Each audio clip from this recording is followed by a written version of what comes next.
Qui est comme lui? Qui est aussi grand que lui sur cette terre? Personne. Qui est comme Dieu? Il est si grand. Qui est comme Dieu? Il est fort et puissant. Qui est comme Dieu? Il est digne de louer, louer son nom. Qui est comme Dieu? Il est si grand. Qui est comme Dieu? Il est fort et puissant. Qui est comme Dieu? Il est digne de louer, louer son nom. Louez-le, louez-le. Car à Dieu revient la gloire, et du lever du soleil jusqu'à son coucher. Le nom du Seigneur sera loué. Il est comme Dieu.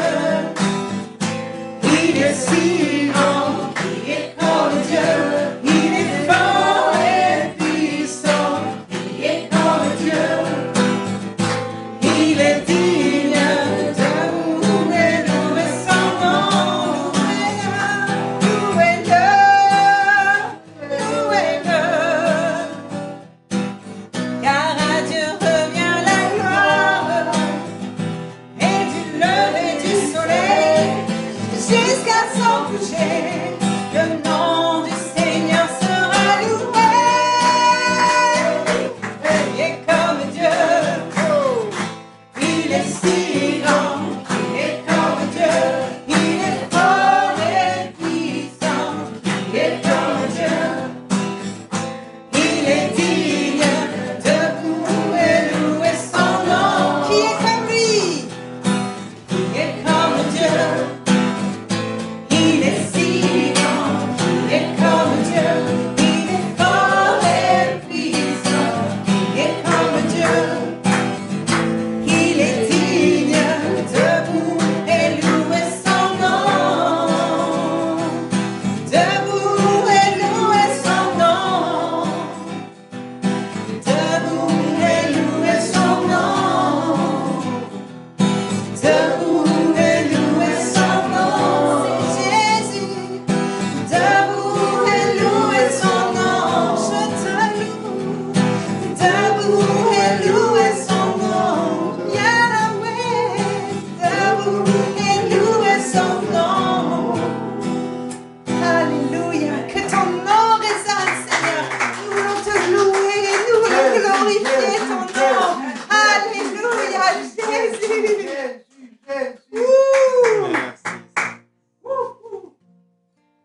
Alléluia, oui Seigneur, nous voulons te louer, nous voulons danser pour toi Seigneur.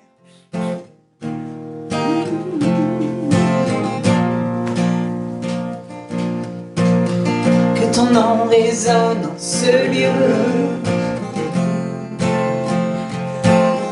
que ton nom résonne en ce lieu, que ton nom résonne en ce lieu. Jésus, que ton nom résonne en ce lieu, que ton nom résonne, que ton nom résonne en ce lieu, que ton nom résonne en ce lieu. Oh Jésus, que ton nom résonne en ce lieu. Jésus, que ton nom résonne en ce lieu, que les murs tremblent au son de nos louanges, alors que nos voix s'unissent à celles des anges. Répand sur nous ton esprit, ta puissance.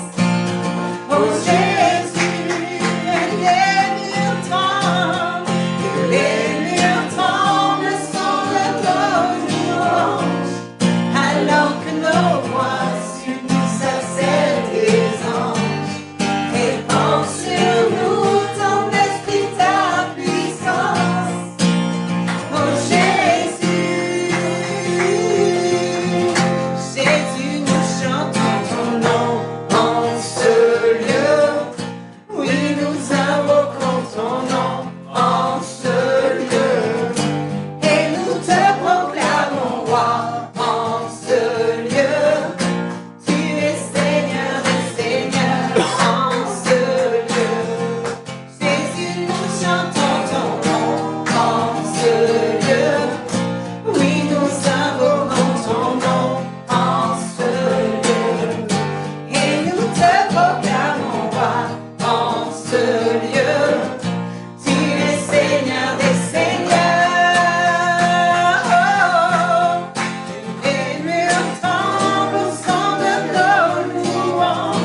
Nous avons tant besoin de toi, Seigneur. Répands sur nous ta présence. Ton onction déversée sur ton Église, Seigneur. Oh, nous voulons t'élever, nous voulons glorifier ton nom. Tu es celui qui est, le grand je suis. Il n'y a que toi, Seigneur. Il n'y a que toi qui mérite d'être loué. Il n'y a que toi qui mérite notre adoration, Seigneur. Tu es digne de louange.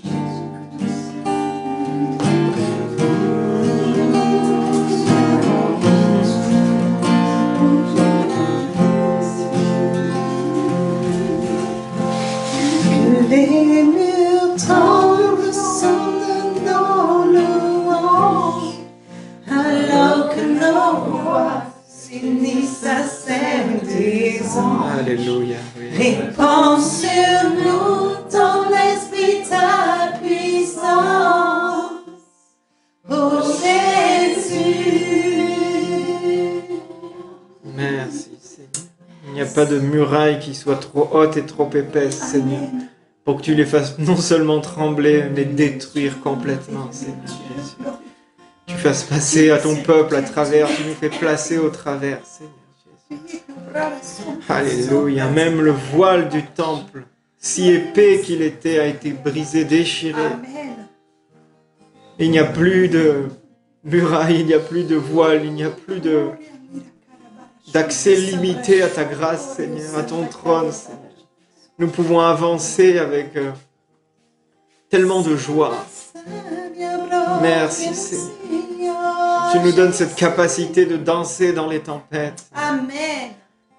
Tu nous donnes, ce n'est pas de la folie, non, c'est de la révélation. Alléluia, merci Jésus. Oh, merci Seigneur.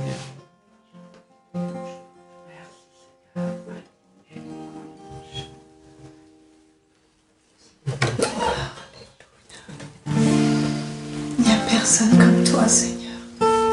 Oh, je suis tellement émerveillée de ta présence.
J'ai vu vraiment le nom de Jésus sur les linteaux des portes. Comme si quand on proclame le nom de Jésus sur nos maisons, sur notre église, c'est comme si on se couvrait de son sang. Il a tout accompli. Quoi qu'on traverse, mes amis, nous sommes couverts du sang et du nom de Jésus. Le nom au-dessus de tout nom. Celui qui n'est comme personne d'autre. Ce nom glorieux, ce nom puissant, ce nom merveilleux, ce nom majestueux. Le nom de Jésus-Christ de Nazareth est posé sur le linteau de ta maison. Quel que soit ce que tes yeux voient, quel que soit ce qui se passe dans cette maison, le nom de Jésus est sur le linteau. Il te protège. Tout concourt au bien de ceux qui aiment Dieu. Je le proclame ce matin, parce que le nom de Jésus est sur le linteau des portes de ma maison.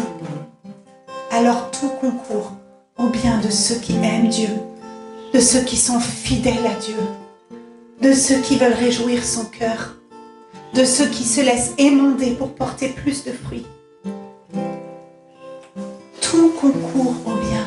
Tant que tu n'embrasses pas ton péché, que tu ne le serres pas dans tes bras, alors tout concourra à ton bien, parce que ton souhait le plus cher, c'est de plaire à Dieu. Alors sois-en sûr, le sang de Jésus est sur le linteau de ta maison.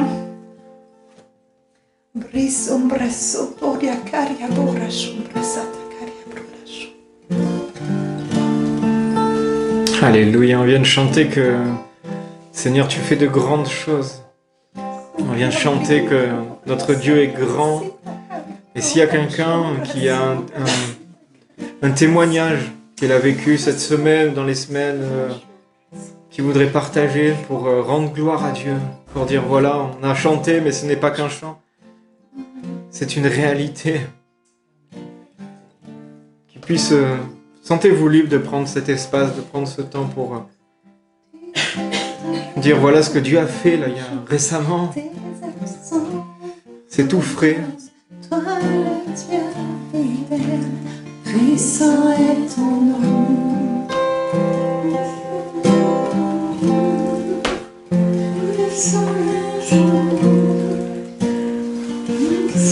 Moi je vais vous raconter un truc tout bête. Ça peut paraître tout bête, mais c'est un petit clin d'œil de Dieu dans ma vie. À mon travail, ils ont changé de service de ménage. Et il y a un soir où la personne qui était en poste a fouillé tous les tiroirs. Elle a volé énormément de choses dans tous les bureaux. vraiment beaucoup de choses. Et c'était le seul soir où j'avais oublié mes écouteurs que Julien venait de m'offrir. Il venait de me les offrir. Et je les ai oubliés sur mon bureau. Elle n'y a pas touché. Tous les autres se sont fait voler leurs écouteurs. Tous. Il n'y a pas eu une exception à part moi. Et j'ai senti dans mon cœur, ça peut paraître bête, mais il y avait le sang sur le linteau, la porte. Elle a vu ça, elle a dit non, elle, j'y touche pas. Ça t'y touche pas. Non. Et je veux vraiment proclamer que Dieu est là dans toutes choses dans ta vie. Peut-être là maintenant, quand Julien te dit de parler, ton témoignage peut te paraître bête, mais il n'y a aucune action de Dieu dans ta vie qui est bête. Amen, amen. Parce que c'est Dieu. Yes. Parce que Dieu agit dans nos vies et des fois on le voit même pas. Et je vais même vous dire, la pluie tombe sur les bons comme sur les méchants. Il est tellement bon qu'il protège même ceux qui l'aiment pas encore. Alors pourquoi nous qui l'aimons, nous qui le suivons, on n'aurait rien à témoigner aujourd'hui? Ne minimisez pas ce que Dieu fait dans votre vie. Là, je suis en train de combattre l'ennemi de mon âme qui disait dans mon cœur, non mais dis pas ça, c'est rien. Noé m'avait dit, tu dois en parler à toute l'église. Et je lui ai dit, non mais c'est pas grand chose. Non, Dieu m'a dit non. Non, proclame. Proclame. Quand tu parles de ce que Dieu a fait dans ta vie, tu scelles le miracle. Tu as dit, voilà, Dieu a fait un miracle dans ma vie. Allez, on avance et on va vivre le prochain. Yes. Amen. Est-ce qu'il y a quelqu'un qui veut ouvrir sa bouche? Comme il n'y a pas de petit péché, il n'y a pas de petit miracle. Amen, exactement. Comme il n'y a pas de petit péché, il n'y a pas de petit miracle. Quelle belle phrase. Ouais, c'est très juste. Alléluia. Je te rejoins par l'émission. J'ai entendu cette semaine et j'ai en train de réfléchir, mais en témoignage, je crois que c'est un exemple de ce message qui me a bouleversé, mais qui me ouvre un regard différent. On sait tous, c'est le serpent que Moïse il a monté qui va guérir le monde. Mais le serpent au début, c'est quelque chose de méchant. Quand tout le monde voit le serpent, c'est quelque chose qui pique, qui va nous prisonner. Mais Seigneur a dit, montre ça, le serpent. Le serpent, c'est quelque chose qui est mal dit, qui représente Jésus qui est sur le croix. Mais c'est ça, quand on voit qui est mal, et qui va nous sauver. Donc, la différence, c'est comment on voit ces choses. Si on regarde, si on fixe notre yeux sur Jésus, pas sur quelque chose en apparence, on sait que Jésus est là. Amen. Ça va nous sauver. Ça va Amen. changer. Amen. Amen. Amen. Jésus était sur le toit. Le serpent. Amen, amen, amen.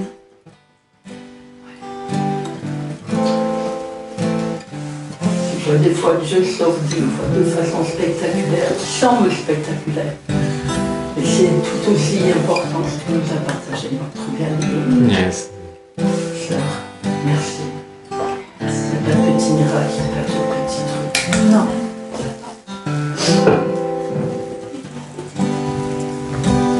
Je viens vers toi Tu es là. dans le secret, en ta présence, je veux rester. Tu seras toujours là.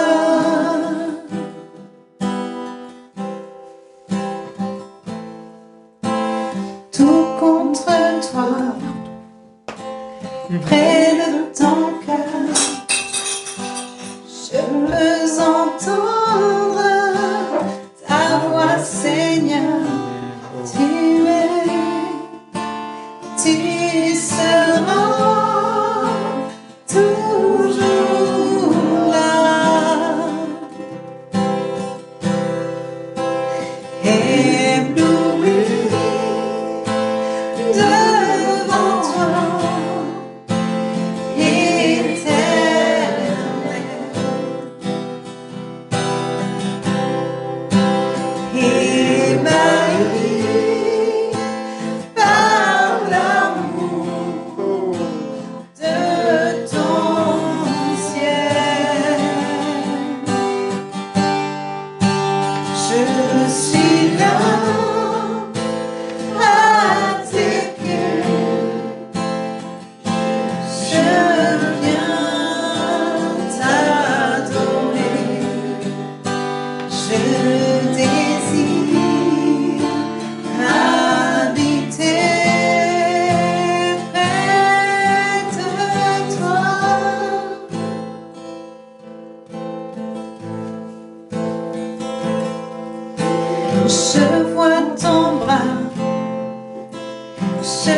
dans ta main. Tu me protèges, tu me soutiens, tu seras toujours là.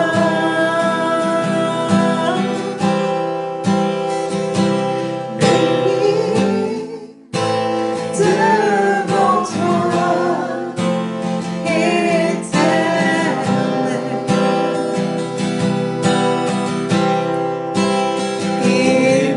ébahi par l'amour de ton ciel. Je suis là à tes pieds, je viens t'adorer, je désire habiter près de toi.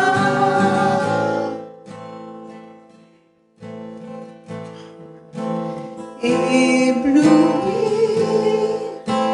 devant toi, éternel.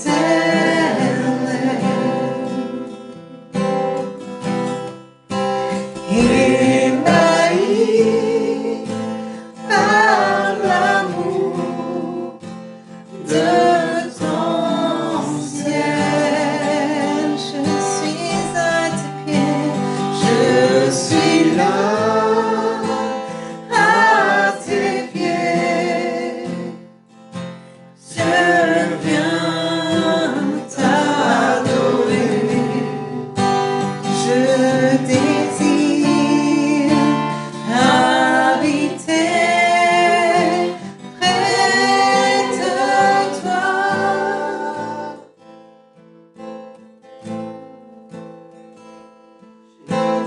Tu es ma lumière en toi.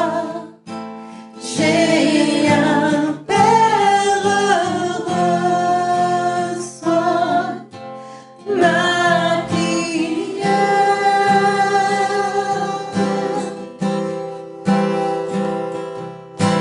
Tu es ma lumière en toi. Alléluia. J'ai un Père, reçois ma prière. Oui, tu es, tu es ma lumière en toi. J'ai un Père, reçois ma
Oh, c'est mon désir, Seigneur.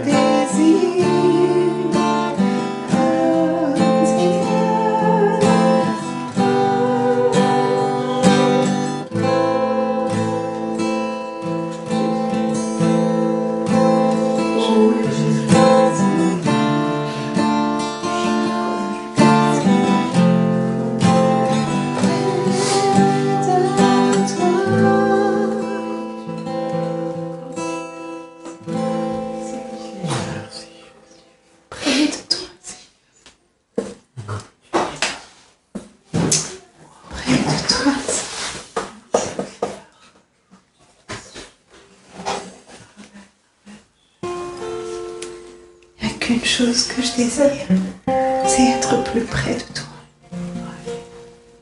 Toi qui as tout accompli. Toi qui as tout fait pour être près de moi.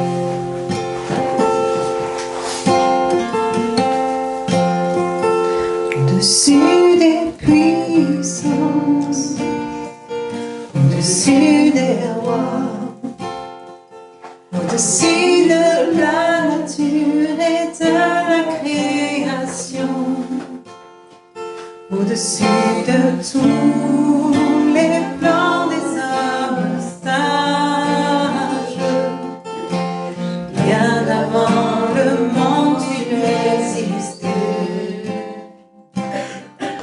Au-dessus des royaumes, au-dessus des trônes, au-dessus des merveilles que ce monde a connues, par-dessus tous les trésors de la terre, rien ne peut mesurer ta valeur.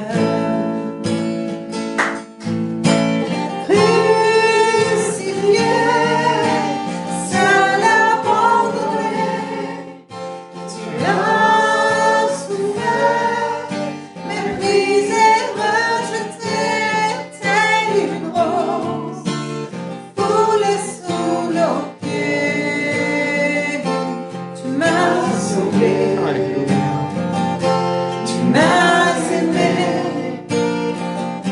par-dessus tout. Au-dessus des puissances, au-dessus des rois, au-dessus de la nature et de la création, au-dessus de tous les plans des hommes sages, bien avant le monde tu existais. Au-dessus des royaumes, au-dessus des trônes, au-dessus des merveilles que ce monde a connues, par-dessus tous les trésors de la terre, rien ne peut mesurer ta valeur. Crucifié, seul abandonné, tu as souffert, méprisé, rejeté, tel une rose foulée sous nos pieds. Tu m'as sauvé, tu m'as aimé par-dessus tout. Crucifié, seul abandonné, tu as souffert, méprisé, rejeté, tel une rose foulée sous nos pieds. Tu m'as sauvé, tu m'as aimé par-dessus tout.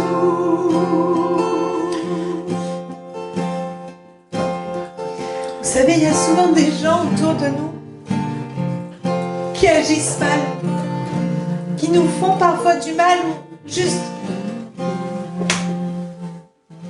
ça nous fait mal parce que on veut pas les voir agir comme ça. Et Jésus, sa première souffrance, c'était de voir ceux qu'il aime s'engouffrer dans le péché, accepter le mal dans leur vie. Et lui aussi, ça lui faisait mal. Mais vous savez ce qu'il a fait? Il nous a aimés. Et ce matin, je ne sais pas si c'est pour quelqu'un, j'en suis sûre, je pense que c'est pour quelqu'un. Cette personne qui t'énerve tellement, parce qu'elle fait le mal, parce qu'elle accepte le mal comme étant le bien, aime-la. J'ai oublié de mettre du waterproof ce matin. Aime-la. Parce que lui, la seule chose qu'il a fait, il n'a pas fait des discours pour convaincre. Il a aimé. C'est pas la peine de se perdre dans des discours. Je sais que tu es en colère. Je sais pas à qui je parle, mais je sens une colère et je sais qu'il y a une colère. Parce que tu aimes tellement que ça te met en colère. Mais il vaut mieux montrer à quel point tu l'aimes plutôt que montrer à quel point ça te met en colère. Amen.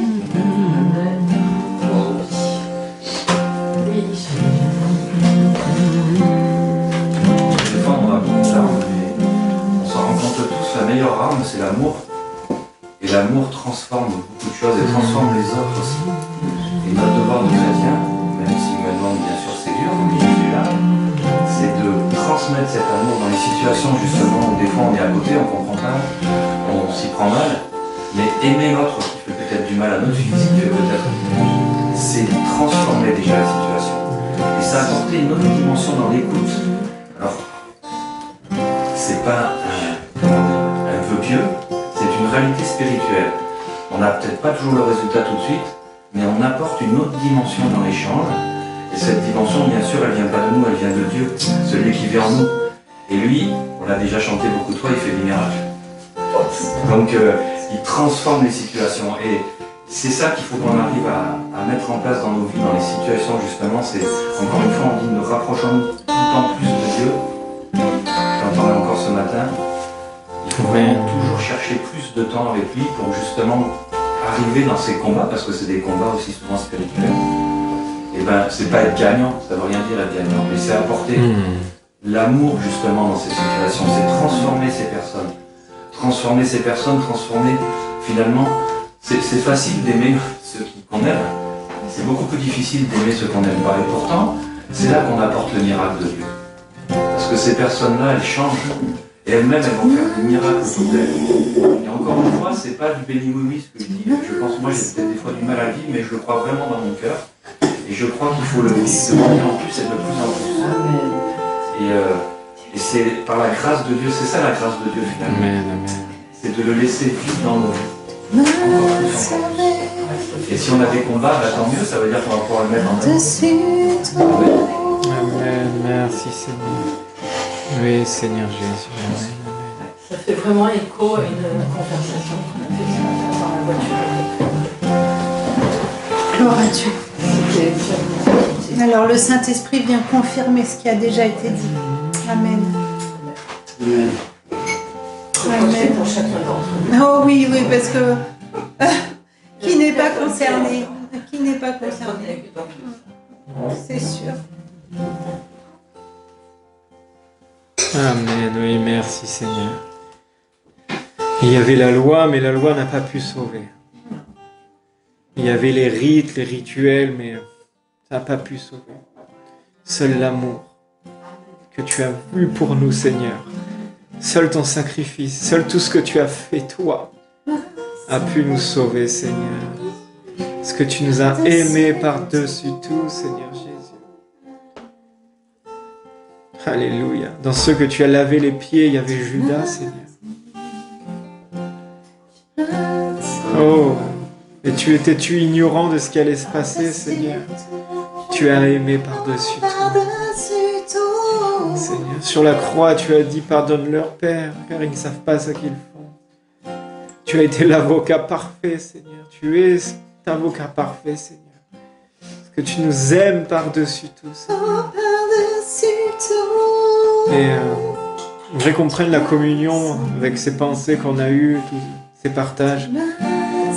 Après ce chant, après ce qu'on a sur le cœur. Parce que c'est une démonstration de l'amour de Dieu. Il a été identifié, il s'est fait serpent. Il s'est livré sur le bois par amour. Il a pris la place parce qu'il ne voulait pas que nous, on aille, qu'on la prenne. Il a fait les choses à notre place. Il s'est livré à notre place pour nous sauver. Oh, je crois que je ne comprendrai jamais le mystère de la croix. On pense pouvoir comprendre, on pense pouvoir après des enseignements, une éducation, des prières, mais à chaque fois que j'y repense, Seigneur, c'est quelque chose de nouveau qui se décide encore. Une profondeur encore qui se décide, Seigneur. Merci, Seigneur, parce que grâce à ça aussi, tu nous permets d'aimer comme toi tu aimes, Seigneur. Et de vaincre le mal, non pas par la loi, mais par l'amour. Amen.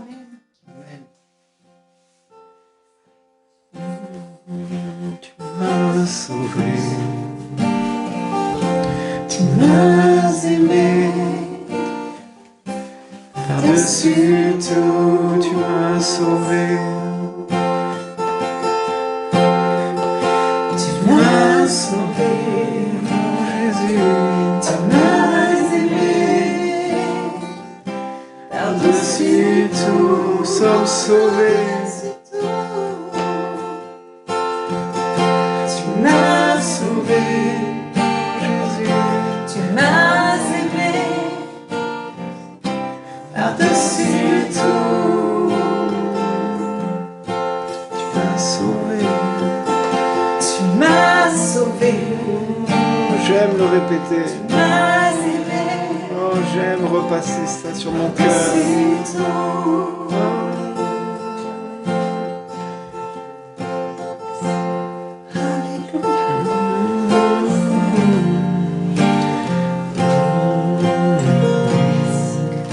Alléluia, quelle grâce, quelle grâce. Par-dessus tout, Jésus. Tu m'as aimé par-dessus tout. Amen, amen.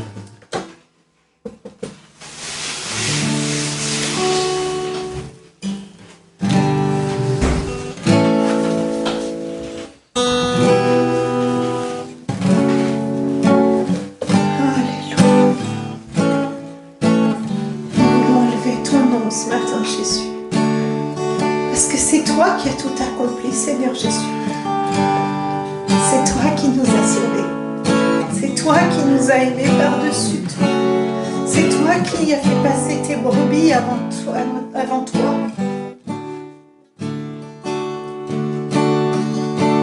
Tu as le nom.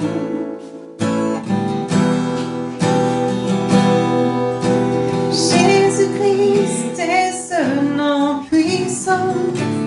Tu as le nom. Au-dessus de tout nom.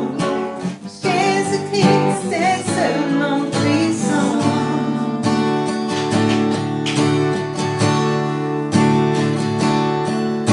Je pense que ce matin, on est vraiment invité à rentrer dans un temps où on élève Jésus au-dessus de tout. Parce que lui, il a fait passer son amour pour nous par-dessus tout. Ce matin, élève le nom de Jésus.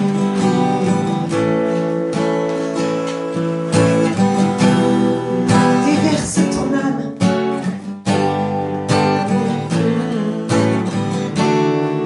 Tu as le nom.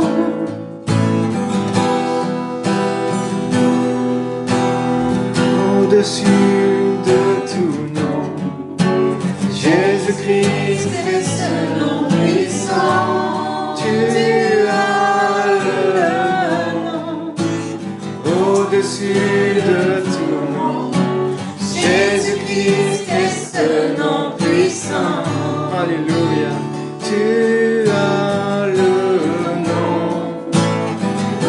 au-dessus de tout nom. Jésus-Christ est ce nom puissant. Tu as le nom au-dessus de tout nom. Jésus-Christ est ce nom puissant. J'élève ton nom, je célèbre ton nom. Jésus-Christ est ce nom puissant. J'élève ton nom, je célèbre ton nom. Jésus-Christ est ce nom puissant. J'élève ton nom, je célèbre ton nom. Jésus-Christ est ce nom puissant. Je magnifie ton nom, je glorifie ton nom. Jésus-Christ est ce nom puissant. Je magnifie ton nom, je glorifie ton nom. Jésus-Christ est ce nom puissant.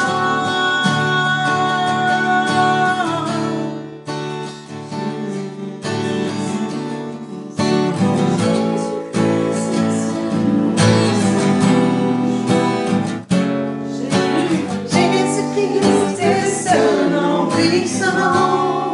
Tu as le nom au-dessus de tout nom. Jésus-Christ est ce nom puissant. Tu as le nom au-dessus de tout nom. Jésus-Christ est ce nom puissant. Alléluia. Merci Seigneur. Oui, tu as ce nom, tu es ce nom qui surpasse tout, Seigneur. Toi la parole, tu es la parole, c'est par ta parole que nous avons été faits. Oh, merci Seigneur, par ta parole. Un seul nom qui sera sauvé. Un seul nom. Amen. Alléluia. Jésus. Alléluia. Un jour, j'ai ressenti d'une manière particulière la puissance du nom de Jésus. C'était, on était dans un parc de la mairie à Saint-Laurent-du-Var. Il y avait des enfants qui jouaient dans le jardin et j'étais avec Anne-Lise, on était assis sur les bancs là-bas. Et je sais pas pourquoi, je lui partageais ce que j'étais en train de lire. Et je lui partageais ce moment que moi je trouve incroyable où les gardes arrivent devant Jésus et ils demandent qui il est. Et il dit es-tu? Et il dit je suis. Et là, poum, les gars sont tombés par terre. Et j'aime beaucoup ce passage parce que c'est Dieu, c'est Jésus qui dit je suis. Et personne ne peut tenir face au nom, face à cette puissance. Et je partageais ça à Anne-Lise et pourtant je le lisais, je méditais ça depuis un moment. Et quand j'ai lu ce passage, quand j'ai eu la voix qui... Ouf, mon cœur qui s'est serré physiquement, j'ai senti... Je pouvais plus continuer, je pleurais parce que c'est comme si j'avais vécu presque cette impulsion quand Jésus a dit « je suis ». Et je vous partage ça parce que c'est vraiment un moment où j'ai pu ressentir la puissance du nom de Jésus dans mes entrailles. Alors c'est pas extraordinaire, c'est pas devant un ennemi et tout, c'est juste en partageant, en méditant la parole de Dieu, en disant tiens je m'intéresse à ce passage, etc. Et en relisant la parole de Dieu. Jésus a dit je suis. Boum. Quand Jésus parle, il y a une puissance. Alors, des fois on la ressent pas, ça veut pas dire qu'elle est pas là. Des fois on la voit pas, ça veut dire qu'elle est pas là. Mais à chaque fois qu'on prononce le nom de Jésus, à chaque fois qu'on chante le nom de Jésus, qu'on prie dans le nom de Jésus, c'est pas moi qui le dis, c'est sa parole. Et il y a comme une impulsion comme ça qui se passe, il y a comme une décharge, une déflagration qui se passe. Amen. Amen.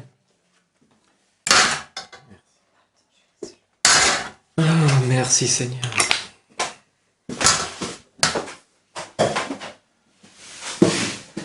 Merci pour ces temps bénis. J'ouvre, j'ai très chaud moi. J'ouvre un peu, ça fait un peu d'air. Ah, merci Seigneur. On est là pour... Quand on se réunit les dimanches comme ça, c'est vraiment pour célébrer son nom. On vient au culte. On vient donner notre culte à Dieu. On vient écouter sa parole, on vient être en famille pour entendre ce qu'il a à nous dire et pour entendre ce que les frères et sœurs ont à nous dire, pour entendre ce que le Saint-Esprit parle. Et je commence par ça parce que des fois, j'ai été attristé cette semaine de me rendre compte que des fois, on met pas Dieu au centre de nos célébrations.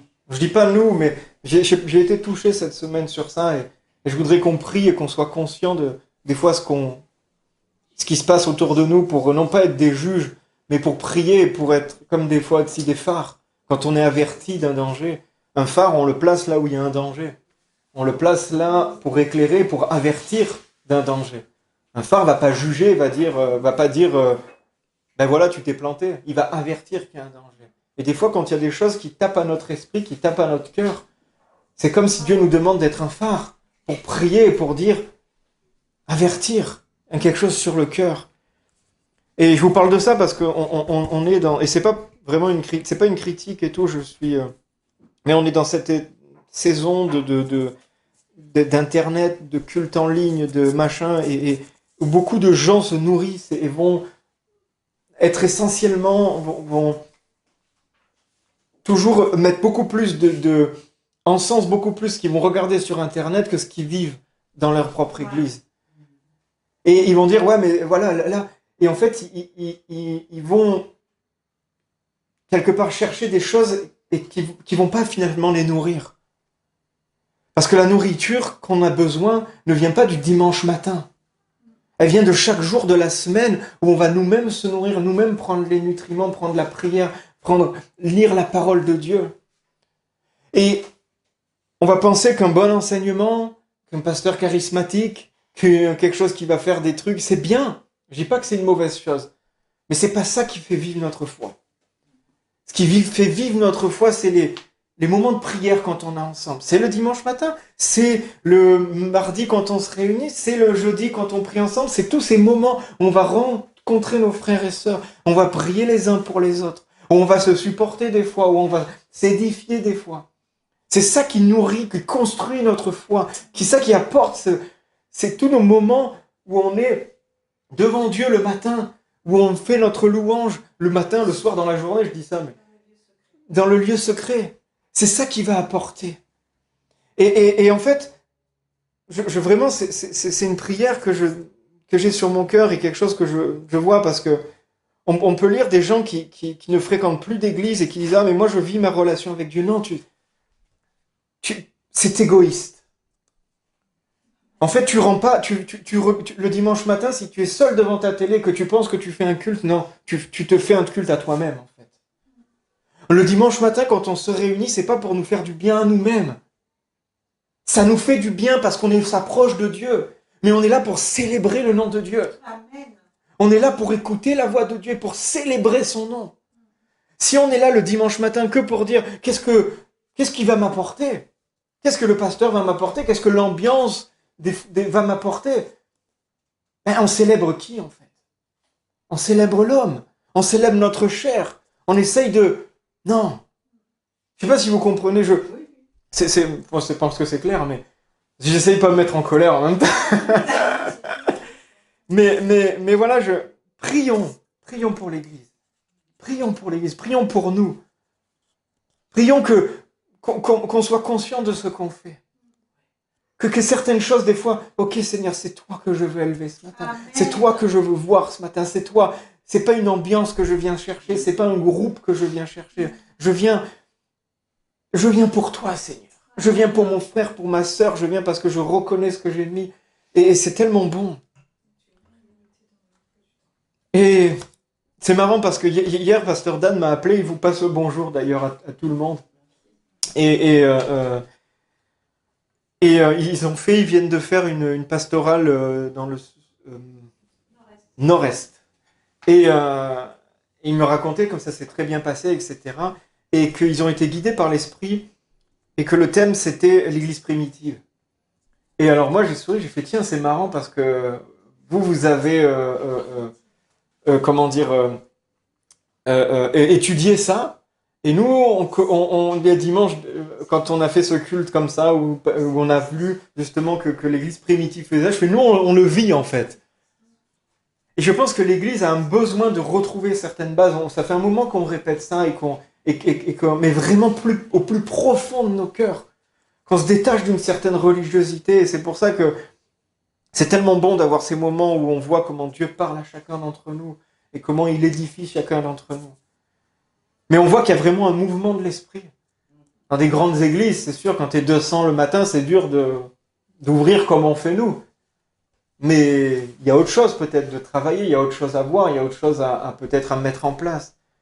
Mais vraiment que l'église de Jésus soit centrée sur Jésus. Amen. Et pas sur ce que l'homme va faire, pas sur ce que... Voilà. Et c'est ce qu'on vit, je pense, nous. Amen. Et je me réjouis de ça. Amen. Et vous savez ce qui suit ça? C'est les prodiges et les miracles. Ça suit ça. Ça suit ce qu'on est en train de faire. Ça suit ce qu'on est en train d'établir. Des fois, on veut mettre les choses dans l'inverse, en fait. Des fois, on veut dire des prodiges et des miracles pour vivre. Non, non, non, non. D'abord, on fait là ce qu'on est en train de faire. Alors, c'est dur des fois. Parce que notre œil voit des choses et puis notre âme sent des choses. Mais ce qu'on est en train de faire, ce qui va suivre derrière, ce sont des prodiges et des miracles. C'est Dieu qui va se manifester. Qui se manifeste déjà. Hein. On ne le voit pas, des fois on le minimise, on m'a dit Anne-Lise, c'était vraiment ce cœur-là que j'avais quand... Voilà, c'est des fois on pense que c'est une petite chose, c'est un petit truc. Non, non, non, non. Glorifions Dieu tout le temps. Ne loupons pas une occasion. Serait-ce qu'un moment de glorifier Dieu.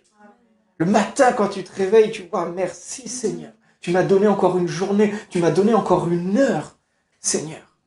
Tu m'as donné encore quelque chose pour passer, pour profiter encore de ce voyage et pour faire quelque chose encore dans ce voyage, pour connaître quelque chose, pour expérimenter quelque chose. Amen. Il dit, ouais, mais c'est qu'une heure. Ouais, mais c'est une heure. Seigneur, merci. 5 minutes à tes projets, tu verras plaisir. C'est ça. Vaut mieux un instant, juste un petit instant.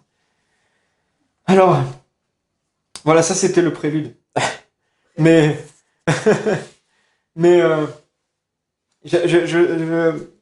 on a reçu le message d'Anne-Lise qu'elle nous a partagé la semaine dernière, était tellement bon aussi, et Dieu prépare quelque chose, et toujours en train de tisser une grande toile, et un grand projet, des grands plans qui se dessinent au fur et à mesure qu'on avance. Et ça, c'est vraiment une joie de découvrir ça.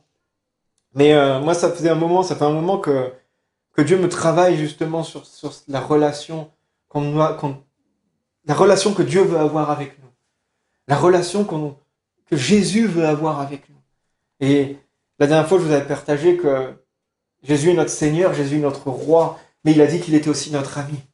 Et que des fois, on le considère volontiers comme roi. On l'a reconnu comme sauveur. Mais l'amitié est compliquée. Parce que l'amitié, ça... Est-ce que j'ai quelque chose à avoir, moi, dans mon salut?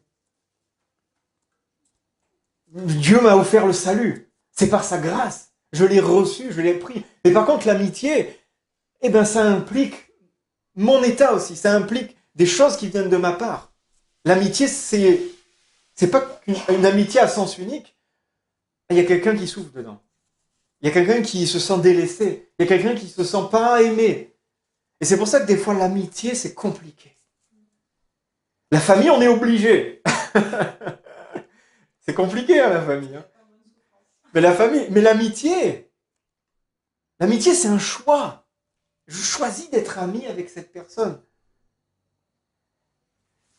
Et Dieu, Jésus, veut qu'on soit ses amis. Et je méditais sur ça. Et à un moment, une pensée que j'ai eue sur le cœur, et une question que je me suis posée, c'est quel est le moteur de ma relation avec Jésus? Qu'est-ce qui me motive dans ma relation avec Jésus? Quelles sont les choses qui me font prier? Quelles sont les choses qui me font jeûner? Quelles sont les choses qui me font louer Dieu? Et c'est vraiment une question que Jésus m'a posée. C'est quoi qui nous pousse à vouloir rentrer en profondeur dans la présence de Dieu?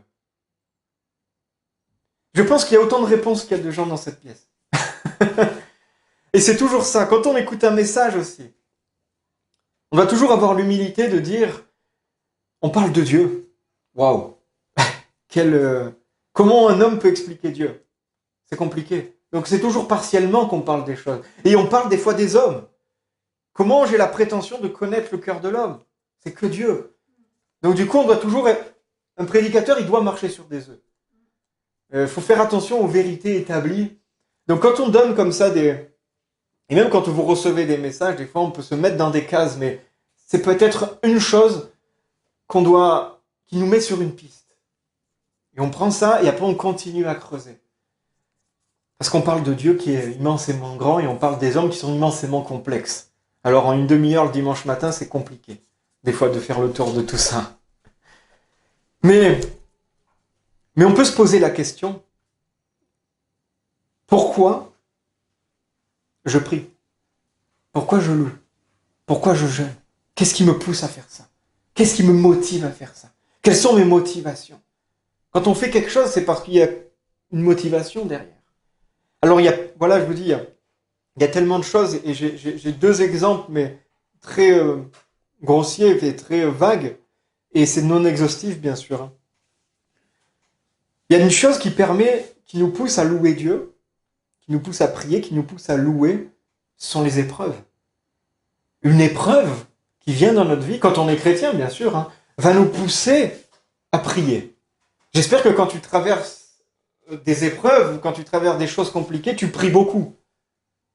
J'espère, Et des fois, quand on traverse une épreuve, quand on traverse quelque chose de compliqué, on va dire, je vais le jeûner, parce que j'ai besoin d'entendre la parole de Dieu, j'ai besoin d'entendre une solution, j'ai besoin d'entendre quelque chose de Dieu. Alors on met on met tous les moyens possibles et inimaginables.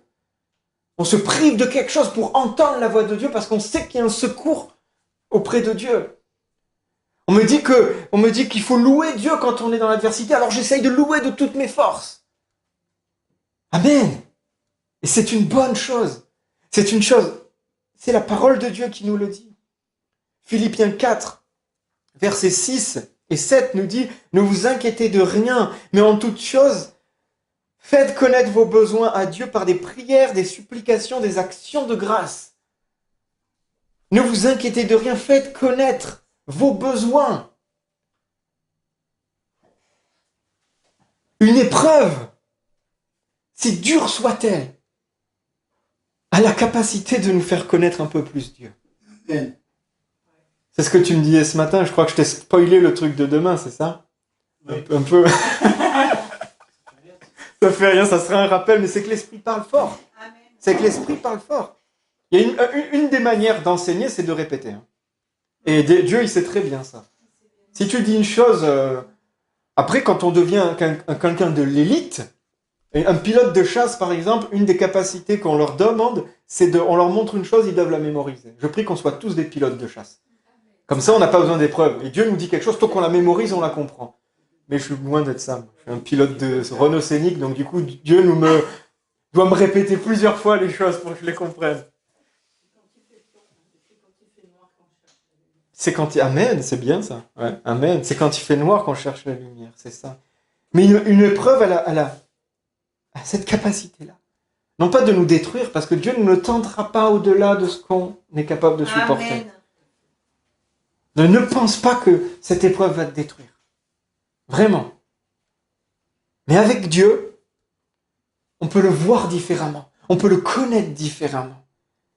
Et il nous dit, faites connaître toutes les choses. Ne reste pas seul avec ton problème. Ne reste pas seul avec tes douleurs. Ne reste pas seul avec quelque chose que tu dois tenir.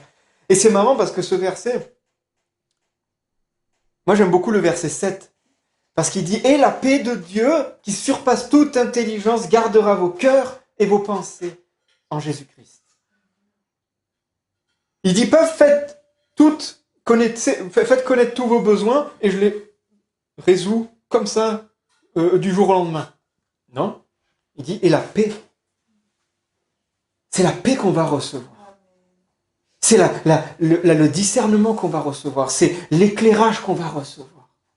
Alors peut-être la paix pour nous faire patienter, pour nous dire, écoute, pas maintenant, tu attends un petit peu. Voilà, l'orage va passer, mais peut-être pas tout de suite. Peut-être tout de suite, des fois. C'est là où on doit faire confiance à Dieu. Parce qu'il est souverain sur toutes choses. Amen. Mais dans cette relation-là, il peut y avoir un biais aussi. Parce que si on contacte Jésus que quand ça va mal, eh bien, je ne pense pas que ce soit une relation d'amitié. Imaginez, vous avez un ami qui vous contacte une fois tous les 5 ans parce qu'il a besoin d'argent. C'est un ami que vous avez passé beaucoup de temps ensemble, vous avez eu des moments forts ensemble, vous êtes allés au lycée ensemble, vous avez fait des fêtes ensemble, vous avez dit, ouais, on est, souvent quand on est adolescent, on était mon meilleur ami et tout, machin, et après on se perd de vue, etc. Et à chaque fois qu'on se recontacte, c'est quand l'autre il est pas bien ou c'est quand il y a besoin. Est-ce que vous allez vous sentir bien avec cette personne? Vous allez lui dire, bon écoute, moi je t'aime bien, mais à chaque fois que tu viens me voir, c'est que tu as un problème et tu viens pas me voir quand tout va bien ou tu viens pas me voir juste pour prendre de mes nouvelles. C'est pas une relation d'amitié, ça. C'est une relation où tu vas voir la personne parce que tu ne veux pas la voir, tu veux ce qu'elle a. Et en fait, c'est pas la personne que tu aimes, c'est ses moyens. Ne considérons pas Jésus comme ça. Jésus a des moyens illimités. Amen. Amen. Mais on l'aime pour lui. Et quand on se rend compte qu'on passe beaucoup plus de temps avec Dieu quand on est dans une épreuve, ça veut dire qu'on aime beaucoup plus Jésus pour ses moyens que pour lui-même. Que parce qu'il est Dieu. Et ça, c'est des choses, on doit faire attention à ça. Parce qu'il y a des moments, alors, c'est terrain glissant, attention. Et c'est un peu ce que Annie nous a partagé le dimanche dernier. Pourquoi Dieu a laissé des serpents venir piquer les gens? Parce que c'est marqué Dieu, alors dans la parole c'est marqué Dieu a envoyé. Alors là je prends un petit pas de recul, parce que il y a des études à faire là-dessus, on appelle ça les révélations progressives. C'est-à-dire que dans les temps comme ça anciens, ils n'avaient pas encore eu la révélation de ce qui est spirituel qui vient de Dieu, et c'est ce qui est spirituel qui vient du diable. Et on le voit, il y a un exemple avec David, où après la révélation, ils ont modifié, ils ont dit c'est Satan qui a envoyé, pas Dieu qui a envoyé. Alors, je prends des pincettes avec ça, parce que moi, vraiment dans mes convictions, je ne pense pas que Dieu s'amuse avec le diable comme un chien qui l'aurait en laisse et qui laisserait un peu de laisse pour aller mordre ce qu'il veut et puis le retenir. Je ne vois pas Dieu comme ça. Et je ne pense pas que Dieu agit comme ça. Et quand on dit que Dieu utilise comme un pantin, j'ai un peu du mal. Mais par contre, il peut laisser certaines choses. Parce que c'est le seul moyen qu'il a trouvé pour te faire prier. Aïe. Voilà, c'est terrain glissant. Hein. Mais des fois, s'il n'y a pas quelque chose qui se passe dans ta vie, s'il n'y a pas des fois une petite secousse, Dieu ne veut pas que tu continues à t'accrocher à des choses qui ne sont pas de lui et qui vont t'amener progressivement à te couper de cette relation. Et un jour, j'écoutais, alors je ne sais plus si c'est quelqu'un qui me disait ça, ou j'ai écouté ça à la radio, ou je ne sais pas où, mais quelqu'un qui disait, mon fils ou ma fille, je crois que c'était mon fils, il a c'est peut-être un d'entre vous, peut-être il va se reconnaître, je ne sais pas, mais il a un problème de machine à laver, et finalement, je suis content parce que il vient faire les machines chez moi, et ça me permet de le voir. Alors, la personne a dit, je peux lui acheter une machine à laver. La personne a les moyens, tu dis, tu peux. Alors, son fils, il galère, il est en pas de sous, etc. 200 €, il peut pas les donner parce qu'il les a pas. Mais les parents disaient, bon, on peut lui acheter une machine demain. Mais je le laisse un peu parce que ça me permet de le voir. Et ça m'est remonté cette pensée. Des fois, c'est un peu ça. Alors voilà, toute proportion gardée, faites attention de ne pas partir dans l'autre sens extrême. Mais Dieu, ce qu'il veut, c'est t'avoir auprès de lui. Que tu sois à côté. Jésus, ce qu'il nous a dit, c'est suis-moi. Suis-moi. Et tout ce qui va empêcher, tout ce qui va se mettre en travers de notre chemin, il va essayer de les enlever de toutes ses forces. Et si c'est une épreuve, et si c'est un manque d'argent, et si c'est un truc, si c'est... il va l'utiliser. Il va l'utiliser pour dire, je veux que tu passes du temps avec moi. Je veux que tu me pries. Je veux que tu me loues. Je veux que tu sois avec moi. Si a-t-on besoin d'une épreuve pour prier? A-t-on besoin que notre frère, que notre sœur soit malade pour prier pour lui? Des fois, on attend. Non, prie pour ta sœur qui est en bonne santé, même si tu es malade. Et rends grâce. Parce que sinon, on en vient à un constat qui, moi, me fait froid dans le dos et que j'aime pas. C'est que finalement, on se rend compte que c'est le diable qui contrôle nos moments avec Jésus. Si à chaque fois, on attend une épreuve, on attend une attaque de l'ennemi pour avoir du zèle pour Dieu, ça veut dire que notre relation dépend des actions du diable. Ça veut dire que notre relation dépend de ce que le mal fait dans nos vies. Non! Il n'a pas ce pouvoir-là. Non! On lui laisse. Oui. Et on lui laisse une accès. Mais si à chaque fois qu'on jeûne, est-ce que tu as déjà jeûné juste pour dire merci Seigneur? Elle a dit oui parce qu'elle a déjà fait, je sais. J'ai jamais fait. Et quand je prêche, là, je prêche aussi pour moi-même. Hein. C'est pas une leçon de morale parce que je me mets dans la case pas bien. Hein. Mais ça m'impacte. Quand j'ai compris ça, je fais, mais c'est vrai, Seigneur. Un jeûne, ça permet de se mettre à l'écart et de connaître Dieu d'une façon. Mais à chaque fois que j'ai jeûné, c'est parce que j'avais quelque chose à lui demander.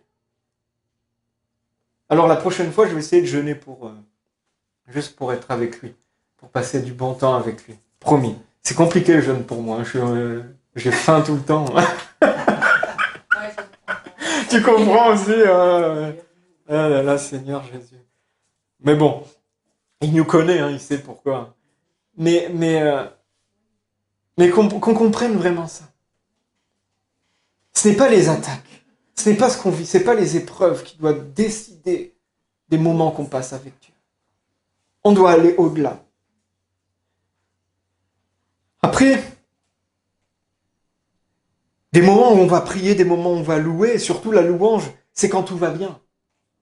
Quand tout va bien, on loue le Seigneur. On est là, on est content. Il y a merci Seigneur pour ce nouveau travail. Merci pour cette augmentation, cette nouvelle voiture. La bénédiction de l'Éternel. On est content parce que on est béni. Alors on loue le Seigneur et on le loue fort. Et on est content de ça. Et c'est une bonne chose. Je vous dis, dans ces exemples, il n'y a pas tout mauvais et tout bon. C'est bon de louer Dieu quand tout va bien. C'est bon de louer Dieu quand tout va mal. Mais quand tout va bien, on a envie de lui dire merci, on a envie de lui rendre grâce. Mais il peut y avoir des moments où, comme tout va bien, on prie un peu moins. Comme tout va bien, on retombe un peu sur le point du haut, hein. Mais comme tout va bien, on estime que finalement on n'a pas besoin de Jésus. Hein. Qu'est-ce que je peux prier quand tout va bien? Qu'est-ce que je peux lui demander quand tout va bien? Et là on se rend compte que ça continue comme ça.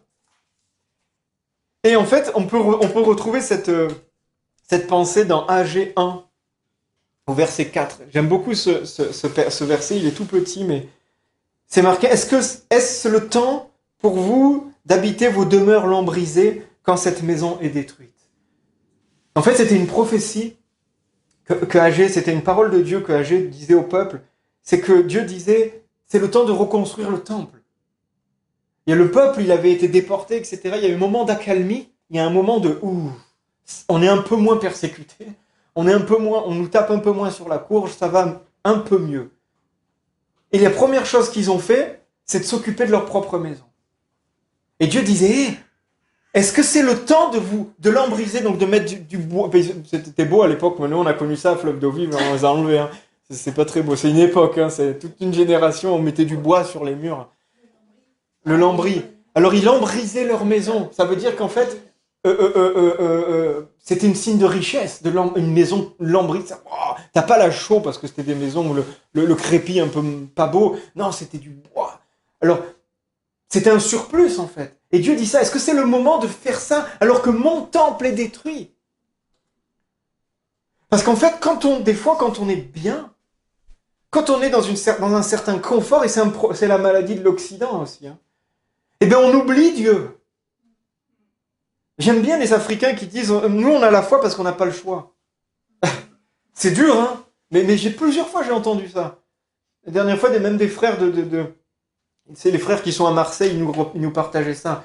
Ils disent on a tellement rien dans certains moments, on est obligé de croire en Dieu. Parce qu'il n'y a rien. Tout peut nous tuer, tout peut nous faire du mal. On est obligé d'avoir la foi. Et nous, dans nos sociétés où on est dans le confort, on a du mal à avoir la foi. Parce que finalement, bien le confort, qu'est-ce que Jésus peut nous apporter de plus? On a une maison, on a un travail, on a un train-train. Mais finalement, on se coupe de la relation. Parce que le but d'une vie, c'est pas d'être dans le confort. Hein. Le but d'une vie, c'est pas de laisser plein de choses quand on va mourir. Comme on dit, on n'a jamais vu un coffre suivre un corbillard, c'est ça, un truc. Il y a une maxime comme ça. On n'avait jamais vu un trésor suivre voilà, un portefeuille suivre un cercueil. Non, non. Par contre, la relation qu'on va avoir avec Jésus. Par contre, quand on va monter en ciel et que Jésus va dire viens mon ami, on se connaît. Waouh! Ça, on le vivra là-haut. Hein. Par contre, si tu dis mais attends, Jésus, il est où Jésus? Non, non. Parce qu'on a eu beaucoup plus d'intérêt à essayer de préserver ce qu'on a sur terre plutôt que de tisser notre relation avec Jésus. Et le confort est une bénédiction. Merci Seigneur. Il ne doit pas nous éloigner de Dieu. Il ne doit pas nous éloigner de la prière. Il ne doit pas nous éloigner de notre relation d'amitié que Jésus veut avec nous. Et c'est marrant parce que ce matin, il y a Jean-Pierre, Annelise et Christian parlaient, et puis il y a un verset qui m'est venu, et je leur ai dit ce verset, et en disant ce verset, j'ai remarqué qu'il y avait un autre, donc c'est Ecclésiaste 7.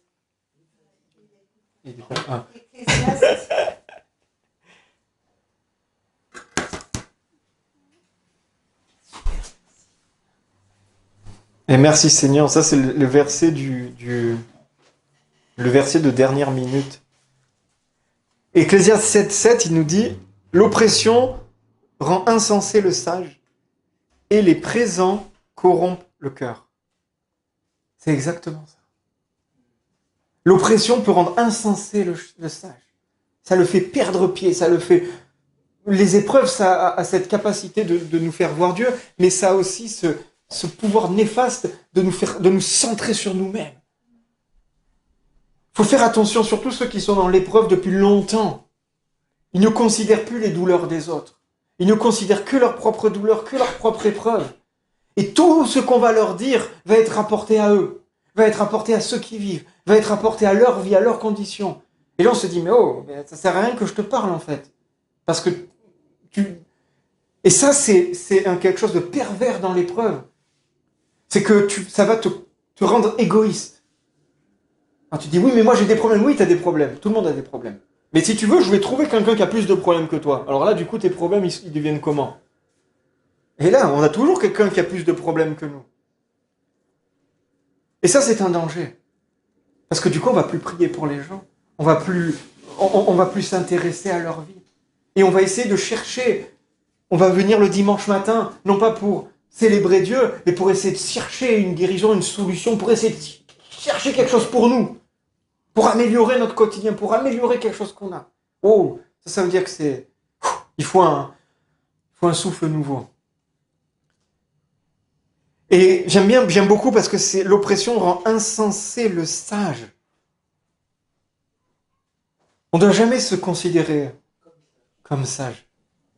Et moi, le Seigneur m'a dit il n'y a pas longtemps, parce que moi j'ai cette capacité, je sais pas si c'est une capacité, c'est une mauvaise capacité, mais à dire, je peux encaisser beaucoup de choses. J'ai vécu beaucoup de choses. J'ai été, voilà, beaucoup attaqué, beaucoup méprisé et on a voulu me détruire toute mon enfance. J'ai vécu beaucoup de choses. Et de ça, Dieu m'a rendu fort. Mais j'ai cette mauvaise habitude de dire je peux encaisser. Et Dieu m'a dit que celui qui est debout ne prenne garde de ne pas tomber. Tu peux encaisser jusqu'à un certain point. Et pas tant que ça, en fait. L'oppression va pas rendre fou le fou. Il va rendre fou le sage. Waouh! Alors, on doit avoir beaucoup d'humilité, beaucoup de sagesse, beaucoup de communion les uns avec les autres, avec Dieu, pour pouvoir discerner ces moments. Et le présent corrompt les cœurs. Et après, quand on va être dans l'abondance, on va être dans la bénédiction, on peut avoir le meilleur cœur. Il va un peu vriller. Il va un peu... on va chercher la richesse, on va chercher les honneurs, on va chercher beaucoup de choses. Mais on est dans une course, comme disait l'apôtre Paul. Mais on ne cherche pas à gagner la course. On cherche à la finir. On ne doit pas vivre notre vie pour accumuler des richesses, même des médailles, pas olympiques, mais des médailles spirituelles. Hein. Il n'y a eu qu'un victorieux, c'est Jésus. Il n'y a que lui qui a fini premier. Nous, on finit après. Ce qu'on nous demande, ce n'est pas d'être premier, ce n'est pas d'avoir plus de présents, plus de bénédictions, Ce qu'on nous demande, c'est de finir la course. Amen. Et peu importe, il n'y en a qu'un de premier de toute façon. Et on ne se souviendra que de lui. On ne se souvient que des premiers, hein, n'est-ce pas Naomi hein. Souvent quand on regarde hein, les championnats là, du monde d'athlétisme, on ne dit pas « Ah, lui, le deuxième, c'est extraordinaire ». Oui, peut-être 2 jours, après, on s'en fout, mais on se souvient de celui qui a la médaille d'or. Hein. Celui qui a la médaille d'or, c'est Jésus. C'est lui qui est arrivé premier. Amen.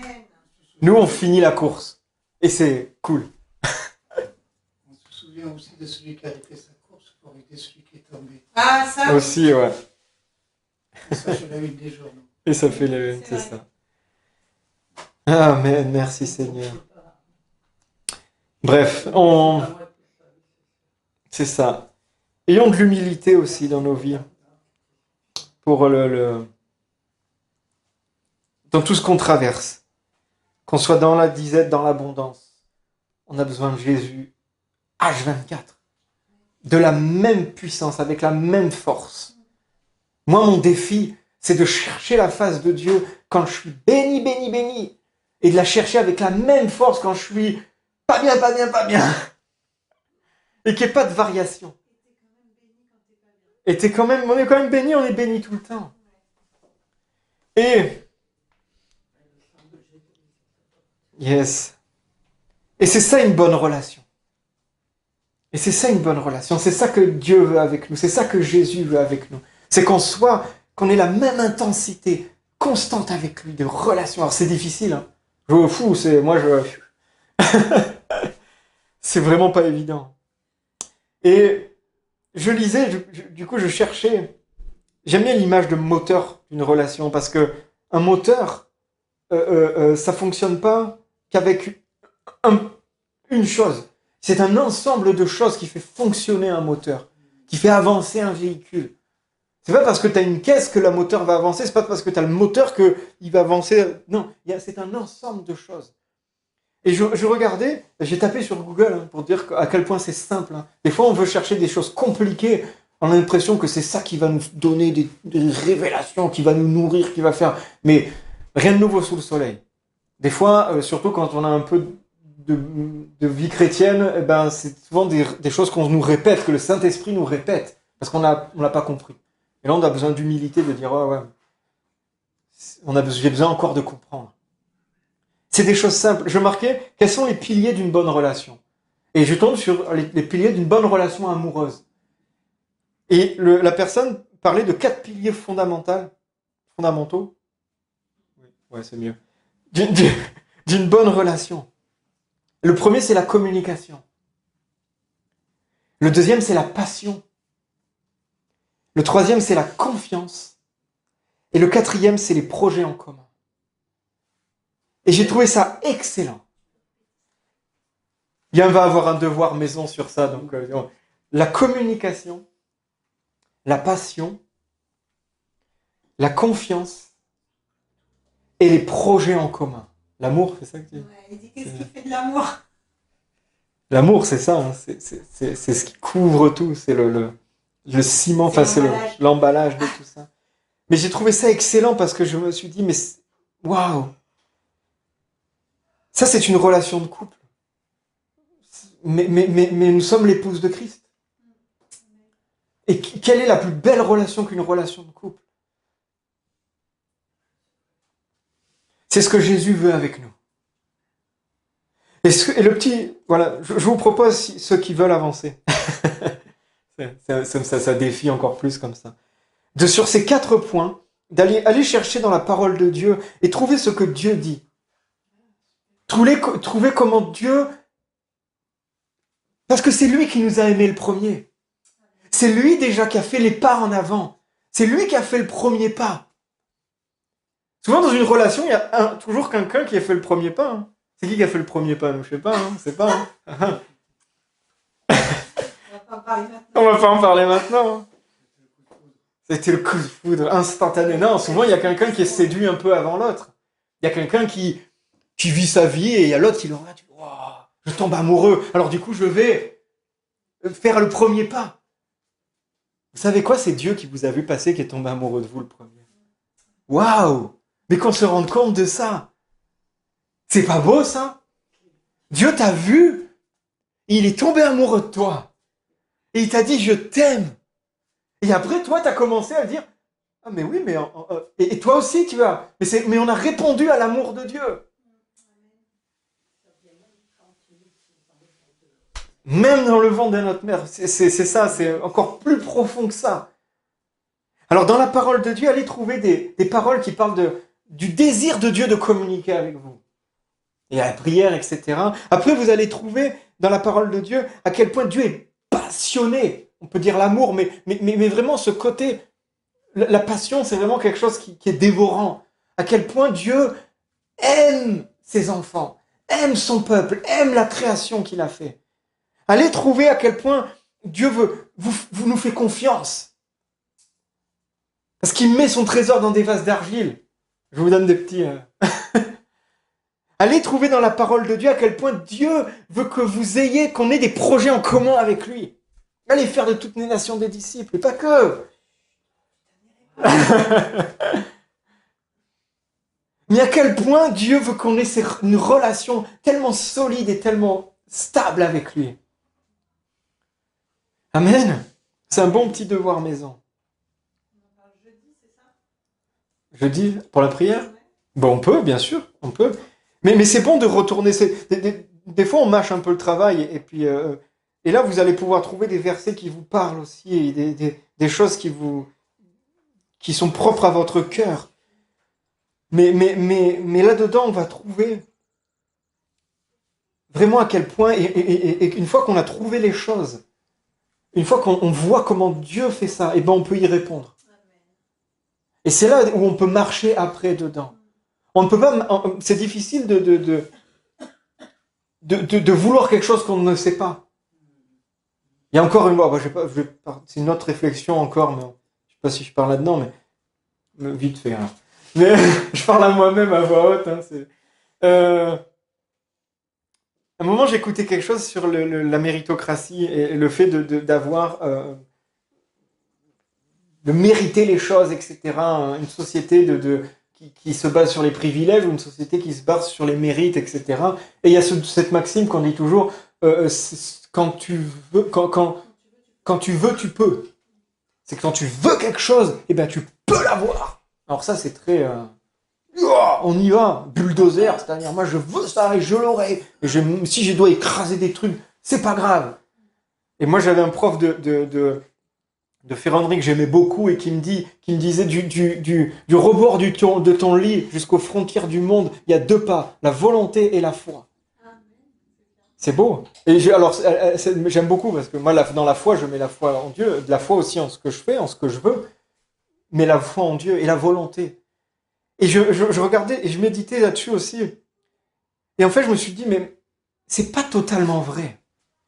Quand tu veux, tu peux. Moi, je veux être un vrai blond. Je veux, hein. Je sais pas si je peux, hein. Je peux être un faux. Mais vous comprenez? Moi, je veux avoir la peau noire. Alors, je vais me cramer, mais je ne serai jamais. Je le veux, mais je ne peux pas. Mais par contre, quand on sait qu'on peut, eh bien, on se met à le désirer et on l'a. Quand on sait, quand on lit la parole de Dieu, et quand on voit que je peux être ami avec Jésus, ben je veux après ça. Quand je lis la parole de Dieu et quand je vois que Dieu fait des miracles, que Dieu guérit, que Dieu fait tout un tas de choses, eh bien là, je sais que c'est possible. Quand je sais que mon Dieu fait des merveilles, que mon Dieu est incroyable, qu'il peut tout faire, alors là, je commence à vouloir ces choses-là. Et je pense plus que c'est dans ce sens-là que ça marche. Parce que ça ne dépend pas de nous. On peut vouloir des choses très bêtes, sans jamais les obtenir. Mais par contre, quand on sait que c'est possible, parce qu'on a la foi en Dieu, parce qu'on croit dur comme fer à la parole de Dieu, parce qu'on est nourri, parce qu'on l'a déjà vu, parce qu'on l'a expérimenté aussi, ben on se met à désirer ces choses-là, à aspirer à ces choses-là. Quand on sait que je peux prophétiser au nom de Dieu, eh ben j'aspire à ça après. Quand on sait qu'on peut avoir cette relation avec Dieu, quand on sait qu'on peut avoir de la communication, quand on sait qu'on peut avoir de la passion, de la confiance, des projets, alors là je vais dire, mais moi je veux ça. Je veux ça. Je veux connaître ça. Amen. Qu'est-ce que c'est le moteur de notre relation? Qu'est-ce qui nous fait prier? Qu'est-ce qui nous fait jeûner? Qu'est-ce qui nous fait louer? Qu'on soit sincère. Hein. Moi, j'ai été sincère devant vous. Là. Alors, qu'on soit sincère chacun après dans nos vies pour pouvoir avancer. Et je voudrais finir sur ce verset c'est des versets que j'aime beaucoup. En toute chose, soyez toujours joyeux. 1 Thessaloniciens 5, verset 16. Soyez toujours joyeux. Et j'aime beaucoup une autre traduction qui dit... Ah, je croyais que je l'avais noté, je n'ai pas noté. En toutes circonstances, soyez joyeux. Je trouve cette traduction plus, on va dire, plus proche du mot d'origine, que soyez toujours joyeux, qui est comme un ordre en fait. Qui dire, ça peut s'entendre, hein, mais il y a une traduction, c'est la parole vivante qui dit conservez en tout temps votre joie. Conservez en tout temps votre joie.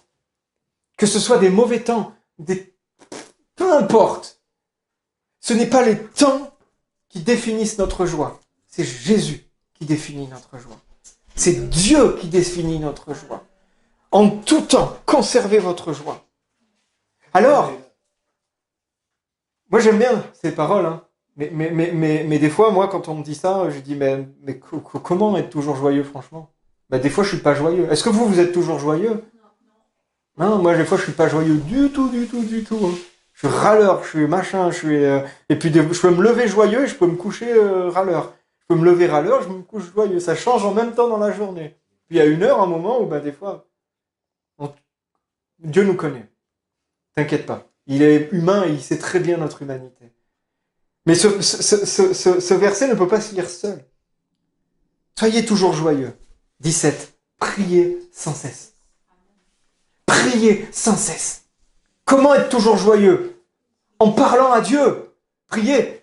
Des fois, on a besoin de mettre d'autres mots sur certains mots qui sont très religieux. La prière. Parle à Dieu. Fais des moments avec Jésus. Balade-toi avec le Saint-Esprit. Discute, plaisante avec le Saint-Esprit. Parle à Dieu. Parle sans cesse à Dieu. Ça va conserver ta joie. Ça va te permettre de ne pas être pessimiste, de ne pas être, de pas baisser les bras.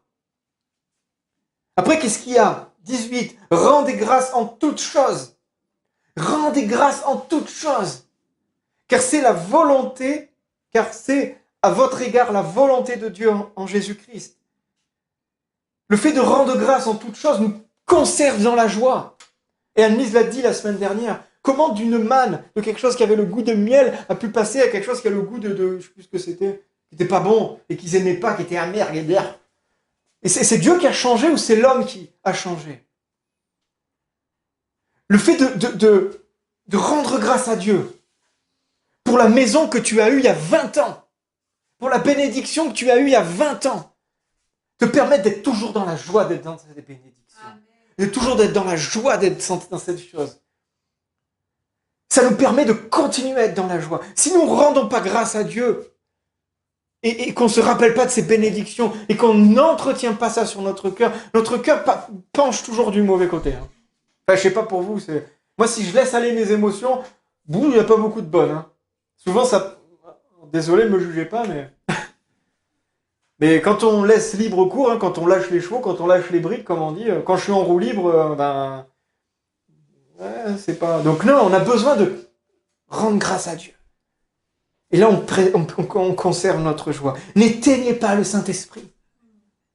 Il nous permet de conserver notre joie. Ne méprisez pas les prophéties. Cela permet de conserver notre joie. Mais examinez toutes choses et retenez ce qui est bon. Retenez ce qui est bon. Examinez toutes choses. Soyons sages.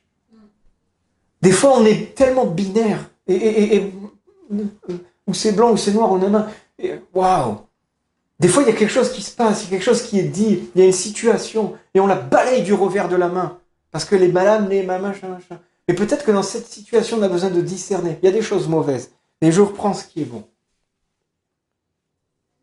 Quand vous prenez un fruit, là on a des noisettes, des noix. Si tu essayes de manger la noix comme ça, ben c'est pas bon. Par contre, si tu l'ouvres, dedans il y a quelque chose de bon. Mais il ne faut pas manger ce qui est pas bon. Ce qui est pas bon, tu le laisses de côté. La coquille, ne la mange pas. Tu vas avoir mal aux dents. Par contre, ce qu'il y a dedans, c'est bon. Et des fois, on voit quelque chose comme ça, non, mais ça, c'est pas bon. Non. Discernement. Et abstenez-vous de toute espèce de mal. Bien sûr, parce que quand on pratique le mal, quand on est dans le péché, on perd notre joie. Amen. Voilà, c'était mes pensées pour ces moments pour ces moments qu'on vit, pour ces temps qu'on vit. C'est ce qui va nous faire briller aussi dans ce monde, mes amis. C'est ce qui va faire briller notre foi. Notre foi, ça se voit. Amen. Notre foi doit se voir. Dans notre attitude, dans nos relations, dans notre être, sans pression. C'est pas nous qui allons créer ça. C'est Dieu qui crée ça en nous.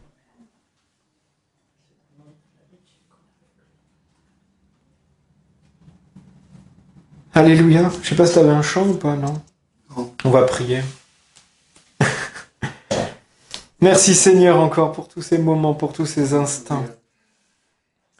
Merci parce que tu veux encore approfondir et aller au fin fond de nos cœurs et de nos âmes, Seigneur. Pour bâtir une relation avec nous.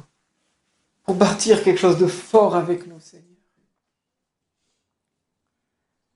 Merci de venir révéler, Seigneur, dans nos cœurs. On se met devant toi, Seigneur. Et on te dit, œuvre, Seigneur, dans nos vies. Saint-Esprit, aide-nous à discerner les endroits où on retient encore ta main. Où on n'a pas envie de te laisser agir, Seigneur. Viens révéler, Seigneur, les endroits encore où on a besoin de guérison, où on a besoin de remise en question, Seigneur.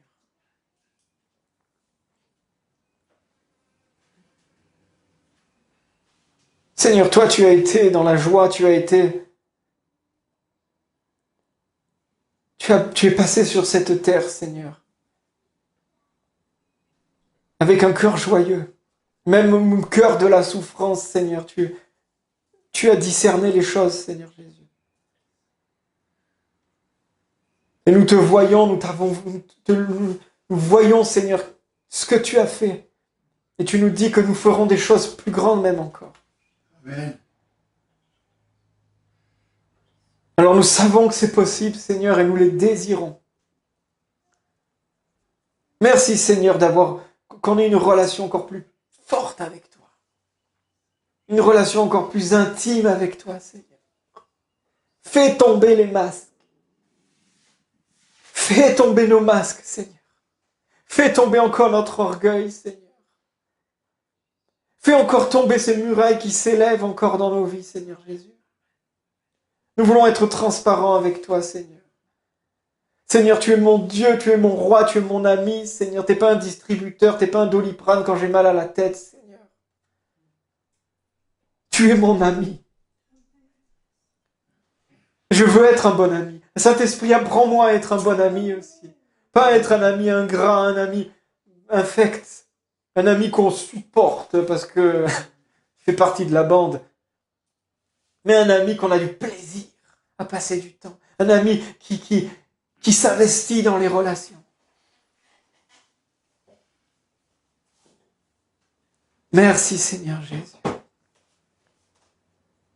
Merci parce que tu façonnes. Tu façonnes ton Église, Seigneur.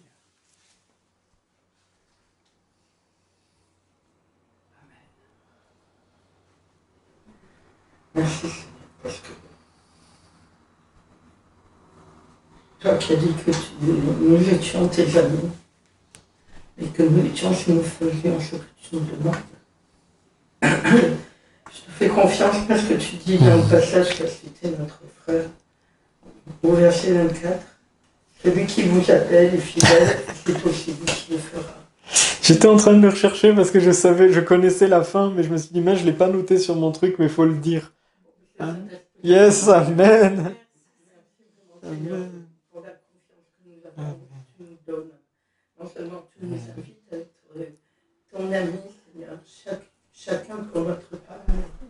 C'est toi aussi qui le feras. Merci parce que pour ce partage qui nous a ranimé, notre femme qui nous a redonné faim, Seigneur. Mais faim de toi, pas simplement faim parce que j'ai envie d'avoir des trucs, j'ai envie que certaines situations soient réglées, non. Merci Seigneur pour nous avoir fait comprendre combien tu désires notre amitié et combien tu nous aimes passionnément, Seigneur. Alors, avant même qu'on existe, déjà, nous étions dans tes pensées, Seigneur. Et tu es là aujourd'hui pour continuer ton œuvre en chacun de nous, Seigneur.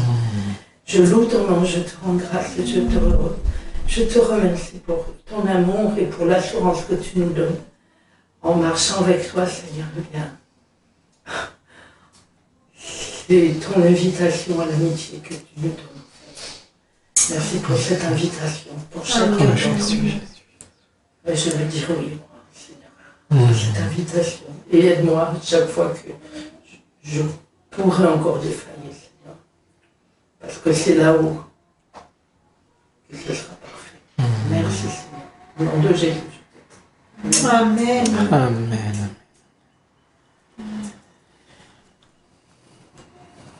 Amen, les amis.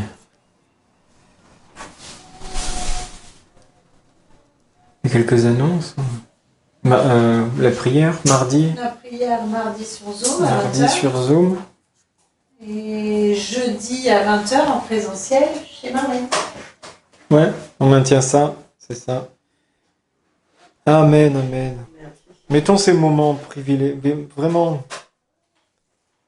c'est des moments précieux. Ça nous fait grandir.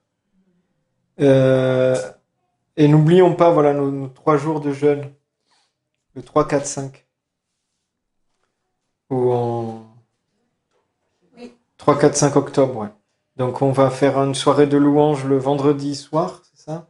Et le samedi, on se réunit pour prier. Et le dimanche, on finira sur un culte tous ensemble, où on va tous aussi donner les paroles qu'on a reçues et ce qu'on a vécu pendant ce moment avec de la louange et une agape. Et voilà, on prépare ces moments. On prépare ces moments et on est dans l'expectative de voir ce que Dieu va faire.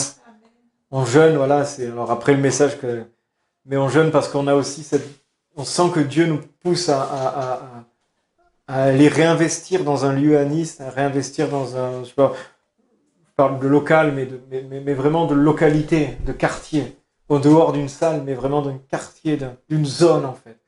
Et on veut être sage et on veut discerner ensemble la voix de Dieu. Ce n'est pas, c'est l'Église, on est l'Église. C'est pas la vision d'un pasteur, d'un mec qui décide. On est ensemble dans ces moments. On est des fleuves d'eau vive. Faut qu'on se rappelle de ça. On a pu l'oublier, je pense, des fois. On a pu un peu le mépriser et s'en éloigner, possible. Mais ça reste notre nom. Amen. Ça reste le nom que Dieu a donné à cette assemblée. Amen. On va hydrater, on va plus qu'hydrater, on va inonder des lieux. Amen. Soyez bénis, mes amis.